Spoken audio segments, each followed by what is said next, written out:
All right, let's go do it. Okay, ready? Okay. Could you please introduce yourself and tell us a little bit about who you are and your Uh, connection to today's event? all righty. My name is Dominador. Tomate. They call me Domi. Connection to the event. Bold step happened. What was it? September 8th, 1965. I was 12 years old. 12 years old. So, and my dad has been in the Delano communities almost, well, for a long time, in the mid 40s after the war, built a family. Now, Bold Step happens to be that time when, what was it, 1,000 or so Filipinos walked out of the fields. And it was a time when grapes needed to be picked and sold immediately so that they can make their money. But if they had nobody to pick the grapes, so they had a bargaining point. Now, the reason why, there were the big reasons. They wanted a living wage. They wanted to have bathrooms. They wanted to, instead of work 10, 11 hours a day at 7 days, we'll do 10 hours, but let's make it 5 or 6 days a week. They wanted to have conditions that weren't so unrealistic and drastic. Okay? So can you take us back to when you were 12? When Like I what was what was 12, what do you think was going on in your mind when you realized like I'm going to tell you yeah, exactly that okay. time, and I'm going to try to be as less animated as possible. Teresa, who happens to be the same age as Lorraine out there, and myself, she was 13, I was 12, we take the bus home. So September, what happens after September 1st, Labor Day, we had school. So it was a regular school day. So we went, I think it was a pretty much school day. And then when I got home, I heard this crash boom outside our house. And we lived out into the farm. Road 192, Avenue 16. Crash boom. So went outside and I saw this flatbed truck boom with all the grapes all over the floor. And I go, wow, that's kind of odd. What happened? And it wasn't in a corner where it did one of the radius and fell. It looked like somebody stopped the thing, and I saw the cars drive off. So it had these people topple the truck, and stop the actual delivery of the grapes so that they can be sold.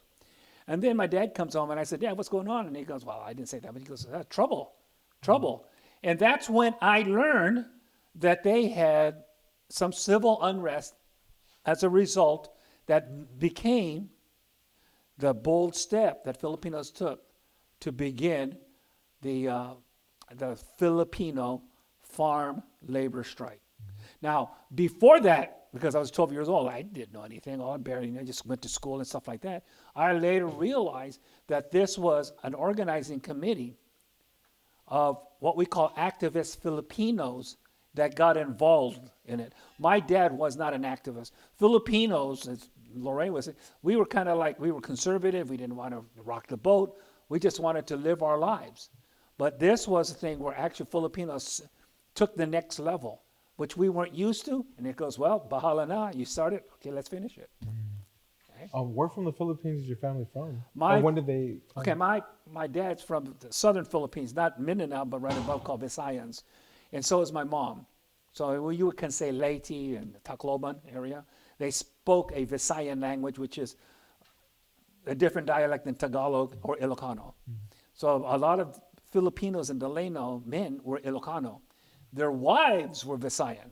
That's kind of weird because they were able to, they don't spoke English. They spoke a Filipino Ilocano dialect. Then they spoke a Visayan dialect. It was crazy. But when I was a kid, that was how it was. Okay. Mhm. Um, so you talked about working in the grape fields. Yes. Um, how long did you spend working in the grape fields, and what was your experience like? All right. I don't know about Lorraine, but I started when I was 9 years old. 75 cents an hour. And it was for about 2 weeks, and then they bumped it up to $1, which was cool. Uh, 10 hours a day. Now, I worked in weekends, so I had Saturdays and Sundays to work my 10 hours a day so that I can contribute to the family. 9 years old. I worked all the way up until I think I turned up to 21, and that's when I was, no, actually, I was going to college, but I said that was it, graduated, then I went elsewhere. But almost every single year after that, during that time, I worked in farm labor, grapes, uh, pretty much harvesting, and then pre-harvest business, okay, like things like that. So, and we had the United Farm Workers organizing committee creating some sort of thing so that we can continue focusing on working to better ourselves, as a labor force. But, remember, we're trying to find a living wage, and it was only $1. I think when I finally went up to $1.15 an hour, pretty dang good, huh? Plus bonus. Okay. Yeah, if you made over like $18, $19 a day, you're good. Um, what was the strike like for you for, it lasted 5 years? Um, in some families, I know it's hard Yes, to fully participate because they also had to feed their kids, and others, absolutely. had a more, The thing is that we knew we had to do something, and you're going to use the word solidarity. Solidarity is the thing that basically is what is it that whenever you cook, you have a binder that binds everything together and you come up with a cake. Now, whenever it comes out to something like this, you have the people that were gung ho. We call them the hardcore activists. And then they had the supporting people like the young folks like us because, we were.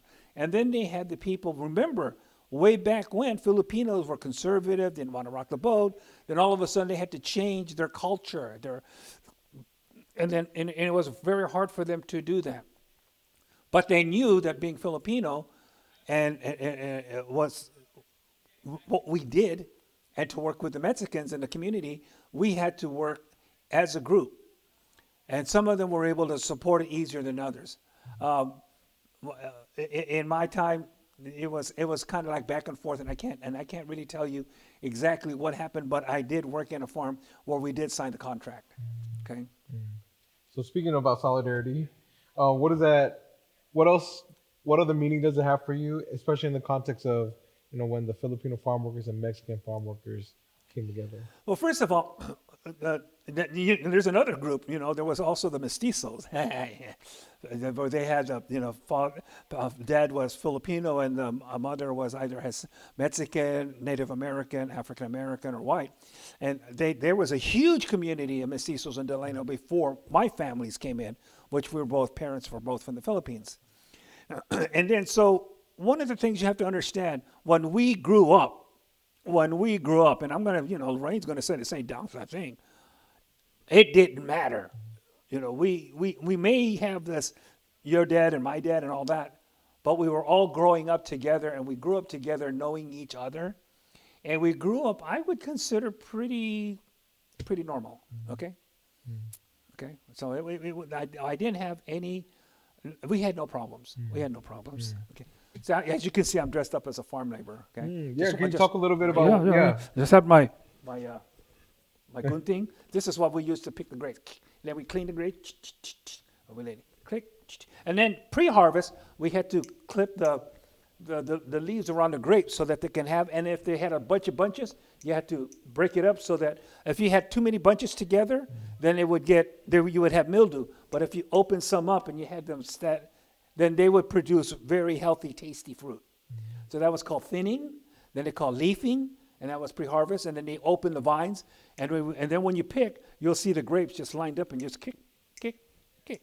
Okay, so that's our quality staple. And then we all had our little place to put our little thing.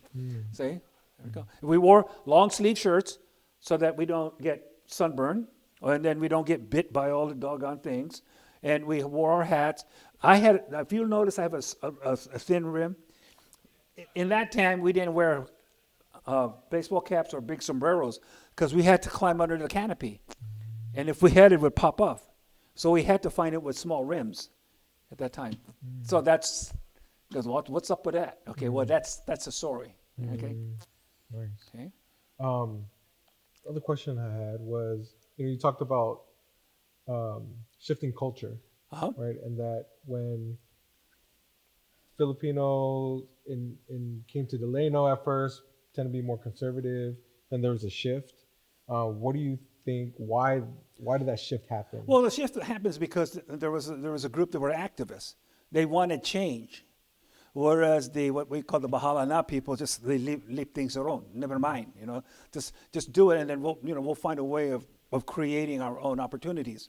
This way, we didn't feel that we had to go ahead and be an activist and then create that big thing. Remember, culture is culture. Now we're talking behavior. Now the behavior was the conflicting interest was, am I going to make a change, or if I'm going to just be alone? And then there's a reason why that, because you got a husband, a wife, and children, and homes. And here's something I'm going to put. It's in my book. There are two types of Filipinos, and when you read it, there's going to be the ones that raise families, and then the ones who died in obscurity. After the war, they had thousands and thousands of Filipino manongs that died in the labor camps. The first chapter of my book will explain something about that. The rest of them raised families. I was the first generation. And then I brought others. And then we sponsored more. Now you have one of the largest Asian communities in the United States. See, that is very significant. And that happened after the war. And then after September 8th, 1965, we had the strike. Filipino farm workers strike started the labor movement. That was the impetus. Without that, I'm pretty sure Caesar would have created some sort of opportunity, but it would not have.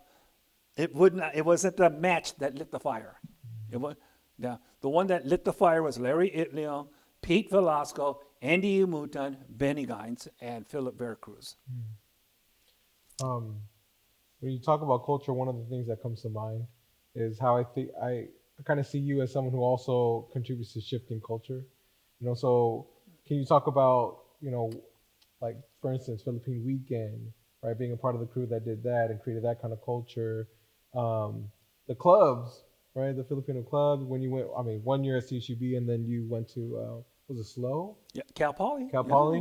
Yeah, so can you talk a little bit about that? Yeah, I went to Cal State Bakersfield in 1971. I think this first year was 1969 or 70, so I was the second year. There you go. Okay, shifting culture. One of the things that I was taught as I was an educator, that we as children needed to do something to continue the movement. There was a movement. It was a movement, and we were going to be there. And when I was at Cal Poly, I started the PCN, which happens to be one of the largest Filipino college organizations around, the Cal Poly PCN. And there was only four of us, four Filipinos in this all-white college at Cal Poly. We started this club, and the first year we had this event called Panohona, where we had Philippine dancing, we had Filipino stick fighting, and a play I wrote. I wrote a play, and we performed it in San Francisco. And we were, wow, this is so cool. And then we decided the following year, in 1975, with a majority of those groups and a lot of the young kids in the community said, we're going to start Philippine Weekend in 1975. Most of them high school kids. And they wanted our help, and then we had the elders provide us with some support. And we created that. And the reason why we created that was to continue the movement, a solidarity of promoting our heritage and culture, our nationality. But it wasn't something that we wanted to do to go ahead and burn houses and stuff like that. We wanted to do it so that we can continue a history, a mode of understanding of who we are, what we did. And that so that others can follow suit. It doesn't have to be the same thing we do, but we wanted that energy. And as you can see, Philippine Weekend is there every year. It became a little bit more commercial, but it doesn't matter, just kind of do it. But right now, what we're doing today is to try to create some sort of medium so that we can kickstart this movement of pride, okay? Filipino pride, this history that we've got to continue doing. And, because someone started it before us, and they handed it to somebody, well, now we're handing it to you, and this is why we're having this event. So last question. Good. Thinking about passing the torch, what's a message that you would want to share with the younger generation coming up about how to continue pushing the movement forward? Well, that's really okay. Let's go talk about it. I talked about conflicting interests. What do kids do today mostly? They find comfort in video games and Instagram and whatever because that's what technology has taken us, and so our brains are in there. And then we're here in a library where they actually have books, where I had to read books, and before that I had to communicate with my voice. Whereas now people can communicate all kinds of. We're doing podcasting right now, right? Now, what I would like, which I encourage, which I challenge kids to do, is I want them to get uncomfortable. And when they have this conflicting interest, play in a video game or learn about my history. Play with a video game or learn or read something. Play in video or read my book. You know what I mean? You know what I'm saying? And I want them to choose this direction so that they can not only change to foster a culture, but to create a behavior of excellence, of reflection, of something that they can take with them so they can pass on to their next generation. Okay, really last question. Allah. Well, so what's your book about? And why did you decide to write it? Well, no, I wrote it a long time ago, but I wanted to publish it at the end of the year, and I wanted to have somebody. I have a brother-in-law who was supposed to work on it, and I actually took 75 pages out because I self-published it, and I had to pay for the pages on it. So so anyway, it's there, and they wanted to have it presented today, so I published it. Doggone it, I got it yesterday. Thank God. So now people can get it. This is the very first unedited version. So this is one of those. Oh my goodness. Because the next one's going to be, I'm going to publish it through Amazon. I'm going to make money there. There, I'm donating it. And the reason why I'm doing it now is because this is a perfect venue to kickstart it. Okay? And what's your book about? It's called Young Boy, Do You Know the Words to That Song?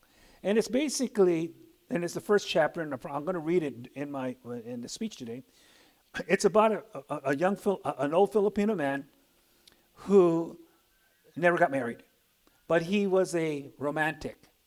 He wanted to treat women with respect, to buy them dinner, flowers, and candy, and he wanted to sing to them, to tell them that. And one of his favorite songs was Bésame Mucho. And he sang it in the fields while we were working, and everyone would shut up when he would sing that song. And when he sang that song, everybody heard the soul and the anguish and the pain of a man who never had a relationship. And during that one time, I went back to work the following day, and I had found out he had died the night before because he was suffering from an autoimmune disease that that stopped his heart. I represent a Filipino group that raised families and brought the Filipinos to where it's at. There were thousands and thousands and thousands of Manong Alejandro that died in the labor camps in obscurity. That's one of the stories I wanted to tell, and it's in the first chapter. Well, thank you so much. Okay. That was really the last question. Can't wait to